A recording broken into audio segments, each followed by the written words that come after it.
இலங்கையின் வடகிழக்கே நிலை கொண்டுள்ள காற்றழுத்த தாழ்வு மண்டலம் இன்னும் அதே பகுதியில் நீடிப்பதாக வளிமண்டலவியல் திணைக்களம் எதிர்வு கூறியுள்ளது. இந்த நிலையில் காலநிலை தொடர்பில் நாட்டு மக்களுக்கு விசேட எச்சரிக்கையும் விடுக்கப்பட்டுள்ளது. இது தொடர்பான எச்சரிக்கை அறிவிப்பில் மேலும் இந்த காற்றழுத்த தாழ்வு மண்டலம் அடுத்த 36 மணித்தியாலங்களுக்குள் இலங்கையை விட்டு விலகி செல்லும் என எதிர்பார்க்கப்படுகிறது.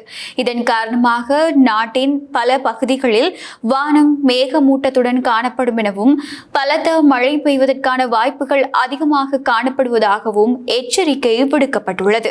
இன்று காலை 9:30 மணிக்கு வளிமண்டலவியல் திணைக்களம் வெளியிட்டுள்ள அவசர அறிக்கையில் மேல் சப்ரகமுவ வடமேல் மாகாணங்களுக்கும் காலி மற்றும் மாத்தறை மாவட்டங்களுக்கும் சிவப்பு எச்சரிக்கை விடுக்கப்பட்டுள்ளது. தற்போது நாட்டில் நிலவி வரும் சீரற்ற வானிலை தொடர்பில் நடைபெற்ற ஊடகவியலாளர் சந்திப்பிலும் பல விடயங்கள் தெரிவிக்கப்பட்டுள்ளதுடன் பொதுமக்களுக்கு பல அறிவுறுத்தல்கள் விடுக்கப்பட்டுள்ளன.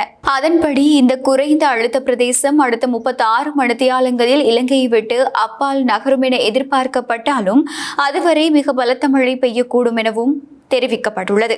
குறிப்பாக மேல் மற்றும் சப்ரகமோ மாகாணங்களில் 150 மில்லிமீட்டருக்கும் அதிகமான மழை வீழ்ச்சி பதிவாக வாய்ப்புள்ளதாக எச்சரிக்கப்பட்டுள்ளது. காலி மற்றும் மாத்தறை மாவட்டங்களில் 100 மில்லிமீட்டருக்கும் அதிகமான மழை பெய்யக்கூடும் என்பதால் பொதுமக்கள் மிக அவதானத்துடன் செயற்படுமாறும் கேட்டுக் கொள்ளப்பட்டுள்ளனர். மழை ஒரு புறம் இருக்க நீர்ப்பாசன திணைக்களம் வெள்ள அபாய எச்சரிக்கையையும் விடுத்துள்ளது.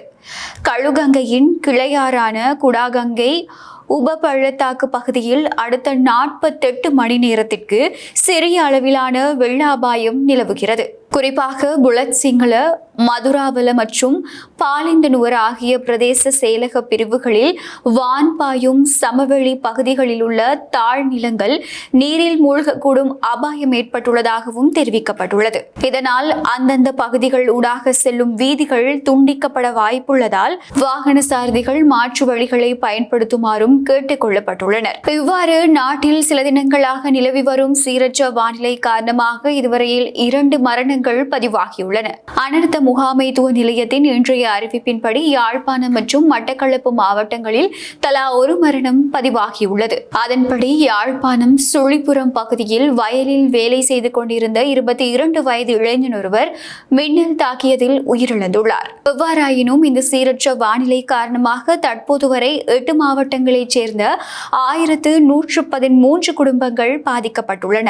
சுமார் 3475 நபர்கள் இந்த அனர்த்தத்தினால் இடம்பெயர்ந்துள்ளனர். 88 வீடுகள் பகுதியளவில் சேதமடைந்துள்ளதுடன் 100க்கும் மேற்பட்டோர் இடைத்தங்கள் முகாம்களில் தங்க வைக்கப்பட்டுள்ளனர். இதேவேளை பாடசாலை மாணவர்களின் பாதுகாப்பை கருத்தில் கொண்டு ஹட்டன் கல்வி வலயத்திற்குட்பட்ட அனைத்து பாடசாலைகளுக்கும் இன்று விசேட விடுமுறை வழங்கப்பட்டுள்ளது.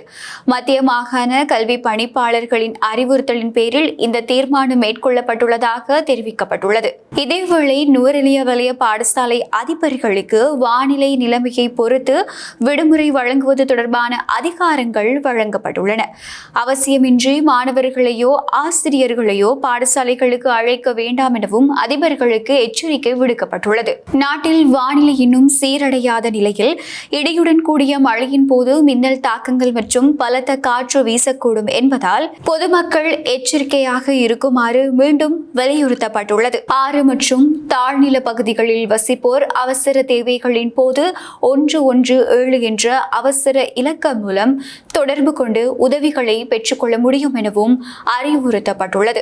மீண்டும் எதிர்வரும் 36 மணித்தியாலங்களுக்கு நாட்டின் வானிலை சீராக இருக்காது என்பதால் பொதுமக்கள் அனைவரும் வீட்டிலேயே தங்கியிருக்குமாறும் அவசியமின்றி வெளியில் செல்ல வேண்டாம் எனவும் அறிவுறுத்தப்பட்டுள்ள நிலையில் தங்களுடைய பாதுகாப்பை கவனத்தில் கொள்ளுமாறும் தெரிவிக்கப்பட்டுள்ளது.